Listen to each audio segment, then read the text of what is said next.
Good evening, everyone. Welcome to 1001 Nights of Lessons. I'm your host, Dildar. 1001 Nights of Lessons is a storytelling and self-development podcast, much like the OG Arabian Nights. We're here to unpack the stories of our lives that shaped us into who we are and to reflect lessons learned along the way. Hello, everyone. Welcome to night 27. Today's episode is a book review as part of our 1001 Nights of Books book club. Today, we're going to review Genghis Khan, The Making of the Modern World. This is my May book club pick, written by Jack Weatherford. Genghis Khan and the Making of the Modern World isn't just a niche history book about the notorious Mongol conqueror. Although Genghis Khan is quite polarizing, tainted with violence of wars like any other conqueror ever existed, his contribution to humanity is undoubtedly woven into the fabric of modern civilizations. This book depicts a true story of how an outcast, a slave, Temujin, who lives on the harsh steppes of Mongolia, rise to become Genghis Khan,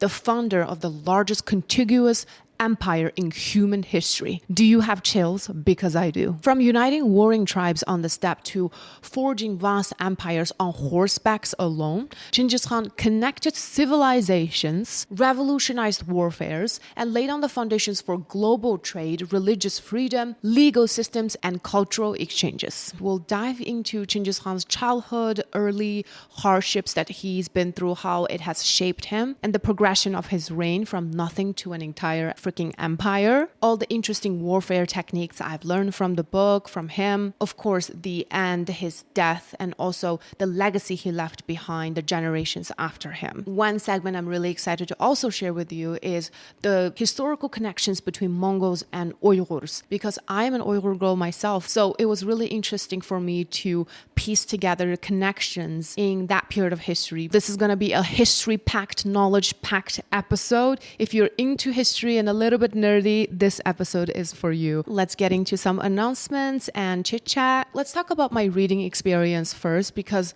I love to discuss the act of reading. This book is very hard to read. It's a history book. And halfway into reading it, I told myself, what have I done? The book review is going to take so much more research and attention to detail, but it's also worth it just because of how much actual history you got out of it. It put me to sleep real quick every night, let me tell you that. But however, as I delve deeper into the world of Mongolian Empire and Genghis Khan, I felt like I time shifted back in the 13th century. I felt like I was roaming around on horseback. I had a time travel experience. So that is the beauty of reading. Another special thing I did is this month I went to Seattle Public Library and opened the library card. And I wish I've done that sooner, especially if you live in the big cities like New York City, LA, Seattle, wherever. You have to get the public library card. There's so much more benefits. You get to check out books for free. They have digital app, the Libby app. I can now have digital book on my Kindle for free with my public library account, and audiobook for free. I hope this is a good reminder for you to check out your public library locally. Take advantage of that. It's such a cute experience for a city girl. Next announcement, I'd like to share a little bit about the June book pick for our book club. We are reading a business book, and it's something that's been on my bucket list forever. I bought the hard copy ages ago and it's just been sitting in my house. And finally, with this book club, we get to read it.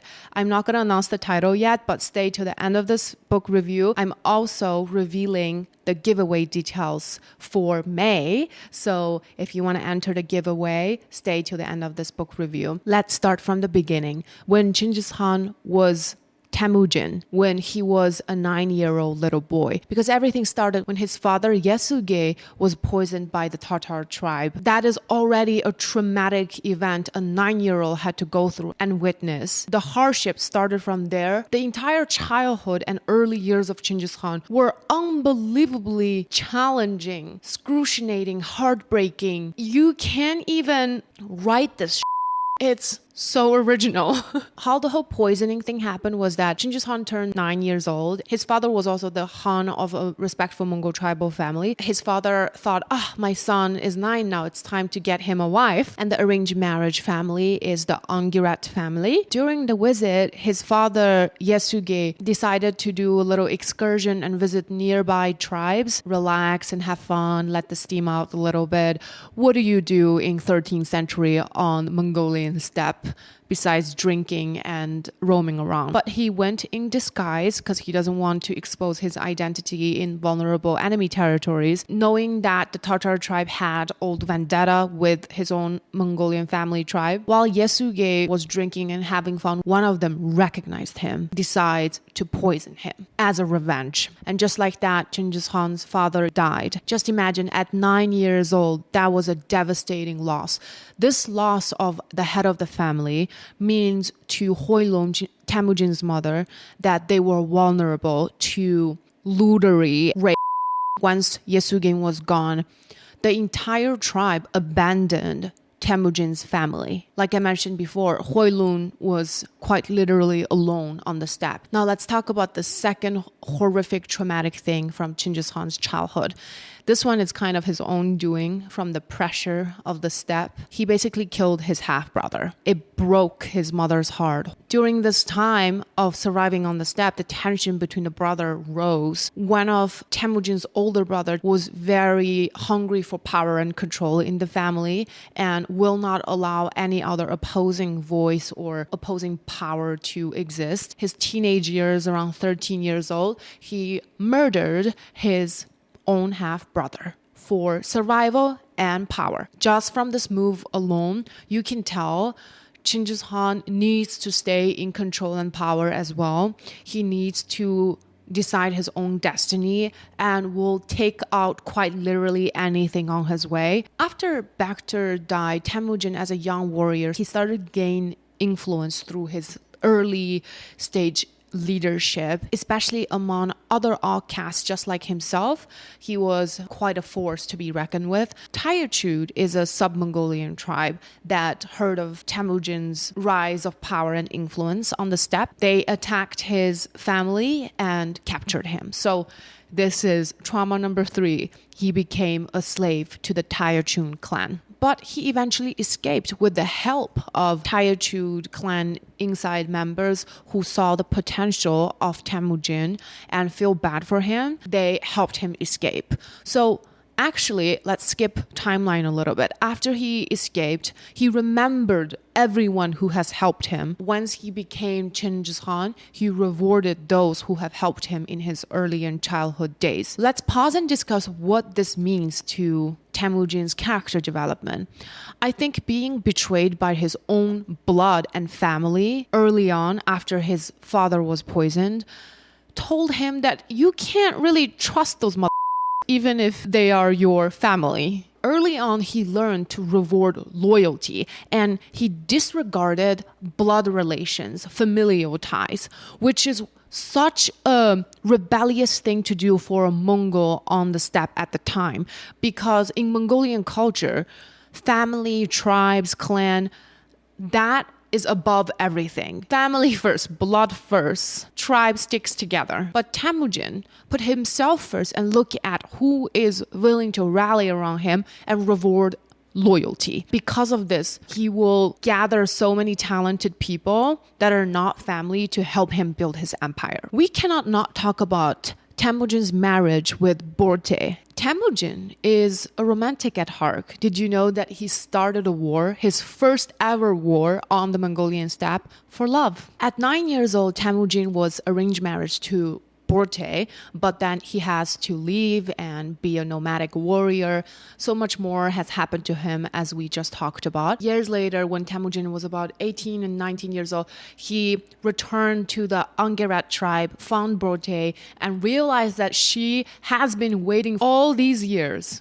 The loyalty is insane, and officially Borte became Temujin's wife. Up until this point, it's all sweet and dandy until Borte was kidnapped by the Merkid tribe. After this devastating event, Temujin retreated for a couple of years to recoup his army and himself. He become close with Jemuka. Jemuka is his Anda. Anda means sworn brother. Jemuka and him were somewhat like cousins already, and then with this sworn brotherhood, they were sick as thieves. Jemuka was willing to go to war for Temujin to get Borte back. Let's remember this brotherhood relationship between Jemuka and Temujin, because later on, this relationship will sour. This is a tricky part. After they rescued Borte, shortly after Borte gave birth to Temujin and Borte's first child, Georgi, it is rumored that Temujin's first child, Georgi, is actually not his own.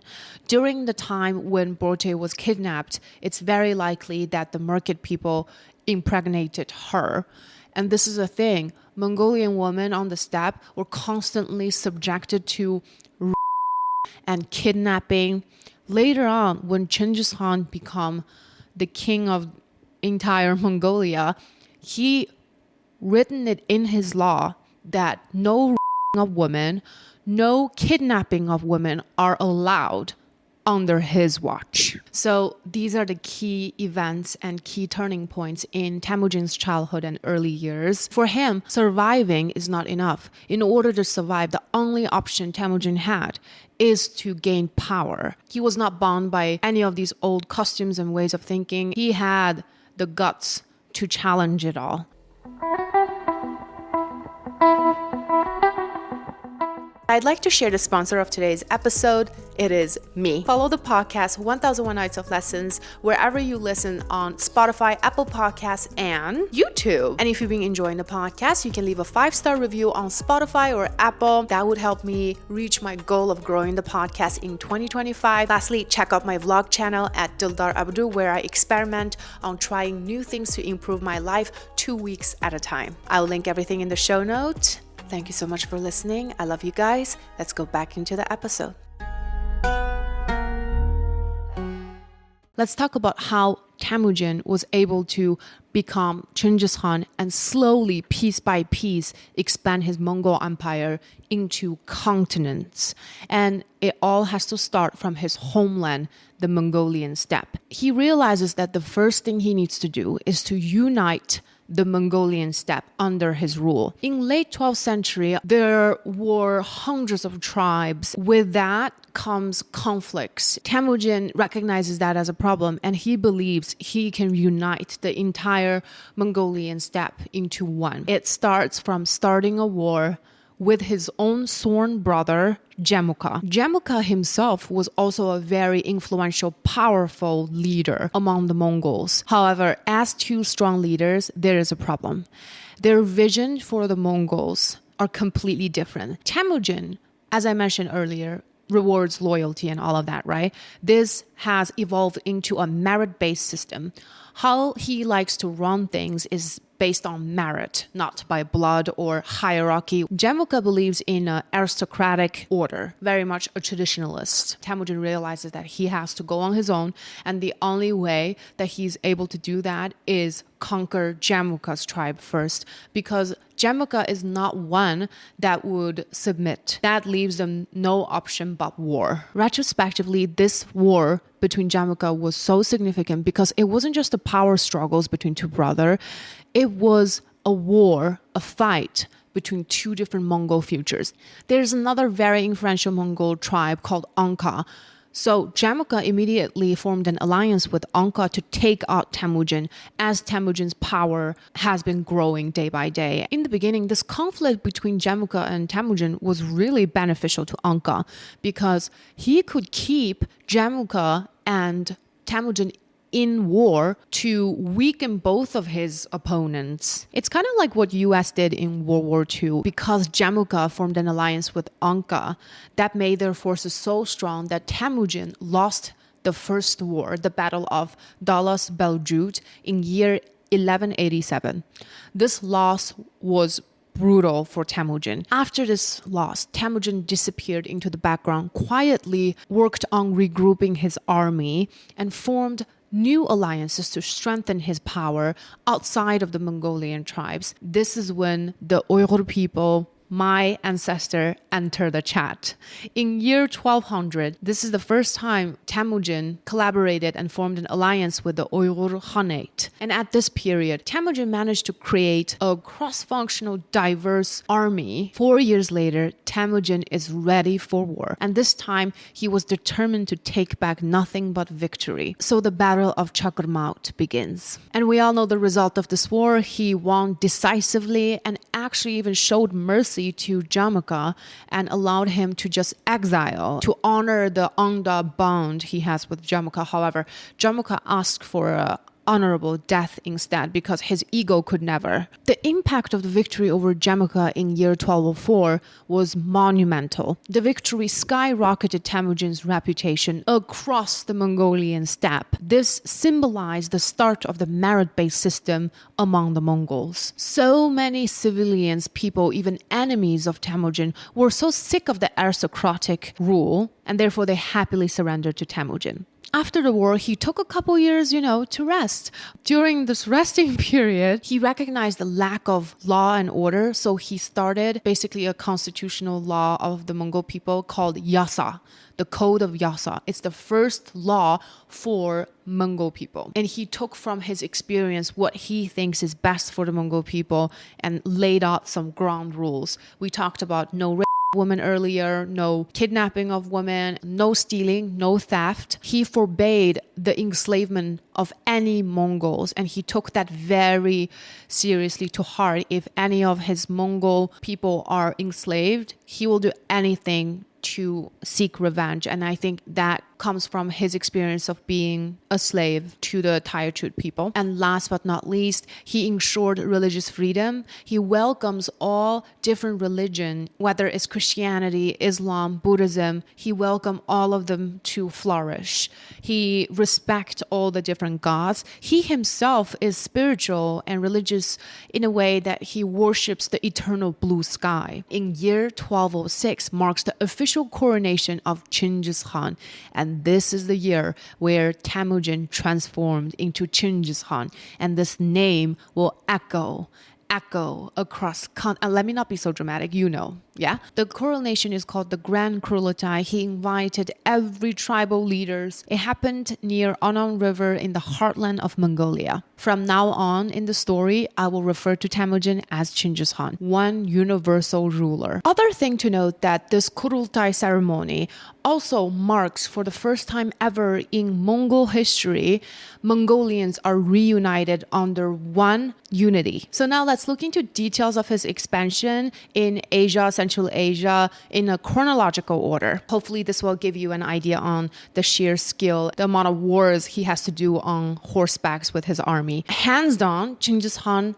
had the best army in the world at the time. After his coronation, he invaded into the Tangkuk dynasty. This is located in northwest and northern China in modern day. And a year later, he conquered the Jing dynasty. Jing dynasty was at the time under Jurchen rulers, which is in modern day northern China, Inner Mongolia. And around this time, something unexpected happened. Genghis Khan sent his envoys into the Central Asian area, and one of his envoys was killed by a Central Asian Khan, Shah Alauddin Muhammad II from the Khwarezmian Empire. This is modern-day Kazakhstan in Central Asia. This enraged Genghis Khan and gave him a reason to go full-on wartime and take over Central Asia. There are some key cities that he took over one by one, including Bukhara in Samarkand, which is modern-day Uzbekistan. He conquered Orchan city, which is in Turkmenistan now. And then following that, Nishapur, Mervray, Hartbalg. These are all ancient city names. I know it probably do not make any sense to you right now, but just know it is in Iran and Afghanistan area. We are going into Persia and Middle Eastern territory already towards the end. The expansion in Central Asia is key for Genghis Khan because the entire Mongol army needs to travel through Silk Road to bring back fortune to the Mongol people. Central Asian people added so much goods and prosperity to the Mongol Empire, which is something the nomadic Mongols are not used to prior. With the help of the war, they really benefited, up-leveled their economic status. One thing about Genghis Khan, he can never sit still. He always want to go for the next thing, the next thing. He has to do that. He has to keep expanding, keep conquering into the new territory for two reasons. Number one, to maintain the stability of his reign. Once the Mongol soldiers and army are not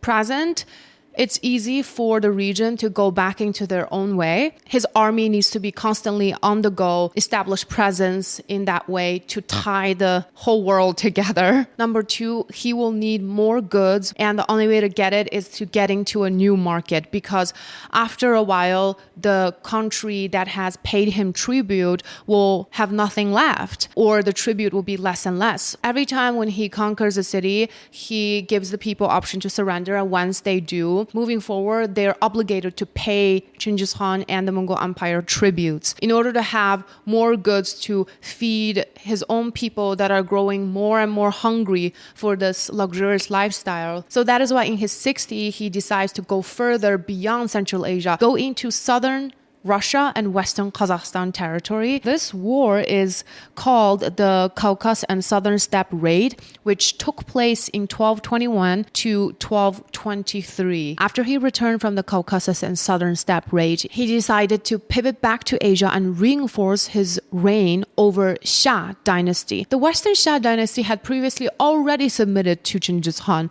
in early 13th century. However, while Genghis Khan was preoccupying himself expanding over Central Asia and more, he found out that Shah dynasty has betrayed his rule, specifically refusing to provide military support to help Genghis Khan during the Central Asian war he had with Central Asian Khan Shah. That was a problem, but he could not overexpand himself at the time. He decided to focus on the Central Asian War and come back and deal with this problem that he had previously already conquered. Once your empire expand to a certain point, these kind of problem could exist, I assume. So in the year 1226, in his late 60s, is when he decided to march a campaign against the Shah dynasty. This is his final campaign. A year later, during the campaign, Genghis Khan passed away. And that also marks his reign during his own lifetime. But the Mongol Empire continues. His offsprings managed to continue carry the spirit banner of Mongols for 2 more generations. As you can see, Genghis Khan's specialty is his military prowess. I want to share and discuss a little bit about some of the warfare techniques Genghis Khan used to transform his army, to a point that when his enemy hear the name of the Mongol army, they will shiver. Number one characteristic of Mongol army is all of them are on horseback and they're super good at archery. Mongol warriors are trained to be on horseback as early as when they're infant. I'm not even kidding. I feel like Genghis Khan invented the word propaganda. Outside of the battlefield, he strategically spread propaganda to either weaken the reputation of the enemy or make his army appear much more capable than it actually is, because they wanted to appear as more powerful and unchallengeable. They would use shamans to spread prophecies and terrifying rumors about Mongolian warriors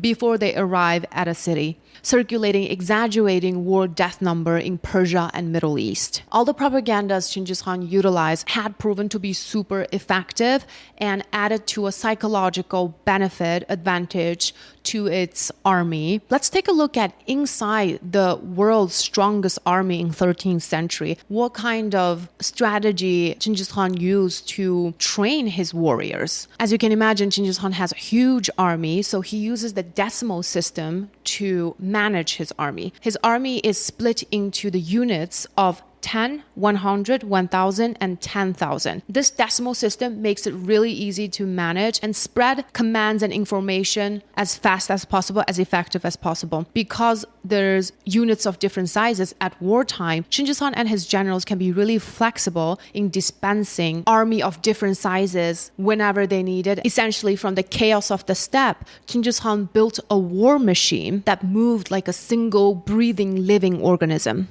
In year 1227, Genghis Khan passed away. His cause of death was really unclear. He wasn't buried like any other king, emperors, with extravagant ceremonies and gravestone. He was buried simply underground in the grass field of his homeland with no marking whatsoever. No one really knows where Genghis Khan is buried till this day.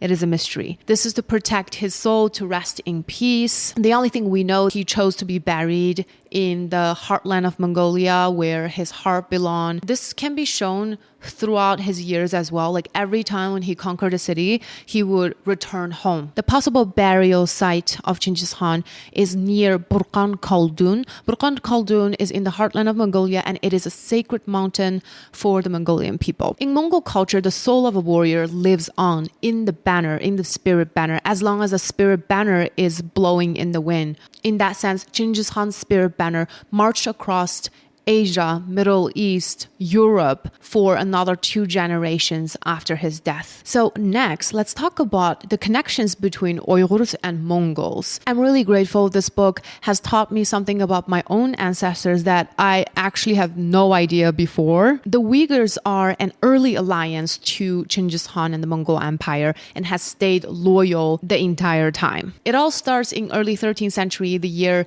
1209, when the Uyghur Khanate voluntarily submit themselves to Genghis Khan. After Uyghur submission, Genghis Khan strategically arranged a marriage alliance between his own daughter and the Uyghur Khan at the time. The next connection between Mongols and Uyghur is language. Genghis Khan adopted the official Old Uyghur script as the Mongolian language system. The Mongolian people before that was always nomadic, on the horsebacks. So this gave them a tool to jog down the mass amount of information that were circulating around when he was ruling his empire throughout the world. And Jack mentions in the book that Uyghur people were one of the most literate people in Central Asia at the time. So it makes sense that Genghis Khan chose the Uyghur script as the official Mongol script. I also learned that Uyghur people are not only Muslims, but also Buddhist. So in 13th century, 2 religions were circulating in the region among the Uyghurs. Uyghurs and Mongols also mutually benefit from each other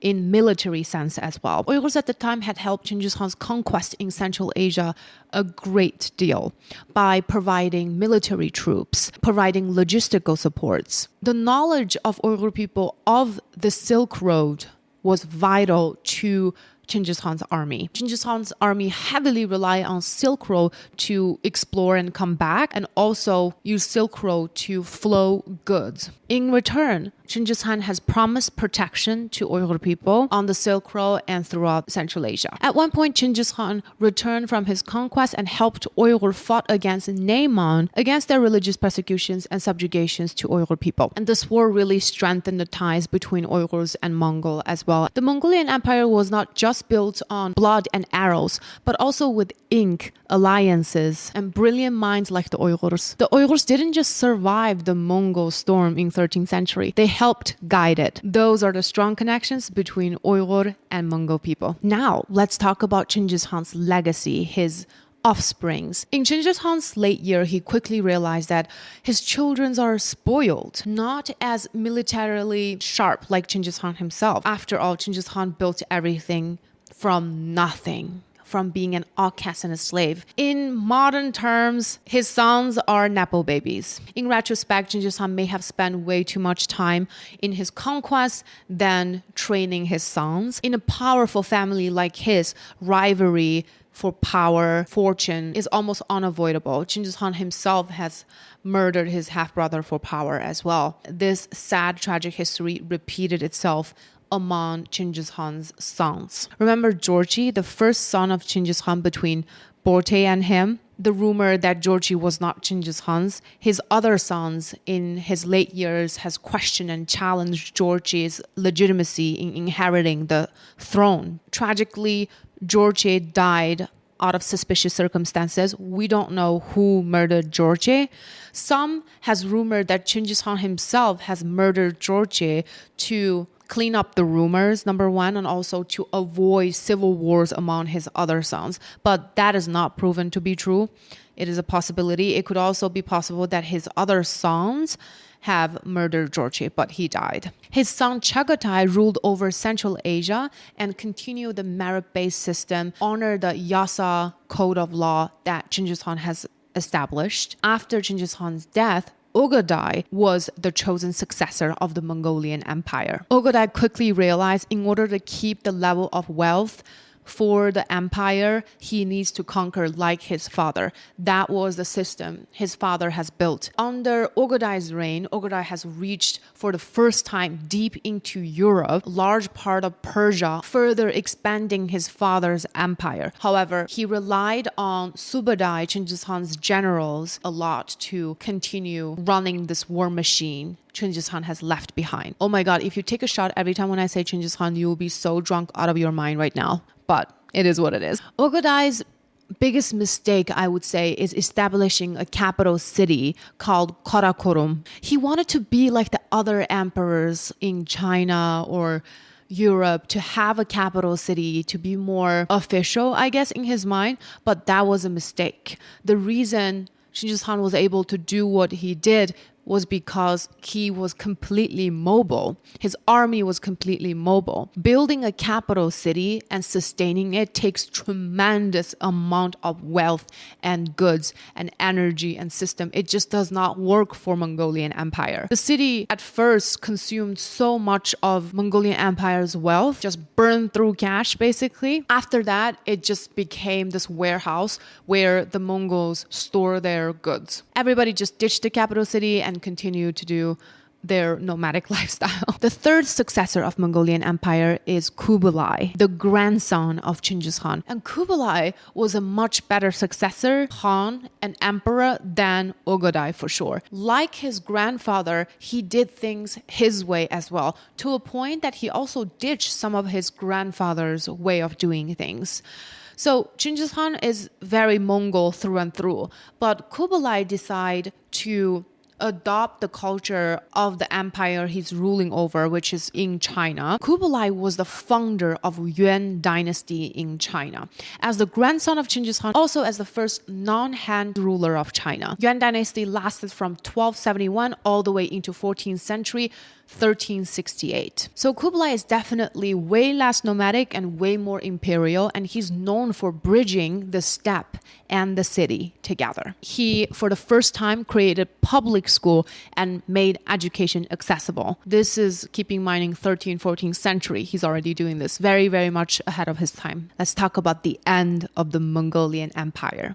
The end of the Mongolian Empire is the fall of Yuan dynasty under Kublai's rule. Yuan dynasty ended up being taken over, overthrown by Ming dynasty. So China has taken back control, and that marks the end of the Mongolian Empire. I hope you enjoyed hearing about his story and the Mongolian Empire, and I strongly recommend everyone read this book, Genghis Khan and the Making of the Modern World. What I shared is just parts that resonated with me. And from a storytelling perspective, there's so much more nuance to this book, and I will leave that up to you to explore. So that's it. That's our book review for May, a history book, and it is a heavy one. I'm going to switch category for next month for something a little bit lighter. That's a perfect segue to let you know what we're reading in June for our 1001 Nights of Books. As I mentioned before, we're reading a business book. I have picked The Lean Startup: How Today's Entrepreneurs Use Continuous Innovation to Create Radically Successful Businesses by Eric Ries. I think especially if you want to start your own business someday, this is the book to read. And you know, I'm turning 29 and I always have this dream of starting my own business. I'm already kind of doing it with podcasts, but I'm talking about business, you know? Yes, my existential crisis has led me back to this book yet again, and I'm excited to learn about startup, and maybe I'll have one after reading the book. You will find out in June. Now, as promised, I'm gonna announce the giveaway details. I'm giving away this Prada perfume. This is my tried and true favorite productivity planner that I use to run my life. So I wanted to give one of you my favorite planner, brand new, of course, so you can start planning your life. Along with the planner, I'm also giving away this stack of mindful affirmation cards on financial abundance. Of course, as always, every book club giveaway, I will give you the copy of the book I just finished. So you're going to get this exact copy. I figured we should pass down the torch. It's yours. All you have to do is follow the podcast either on Spotify, Apple, or YouTube and leave a 5-star review for the podcast. On YouTube, you can just leave a comment and then follow the podcast Instagram account, 1001 Nights of Lessons. Shoot a DM over there. Let me know you have entered a giveaway. This box of goodies is yours. I'll see you guys next week. Bye-bye.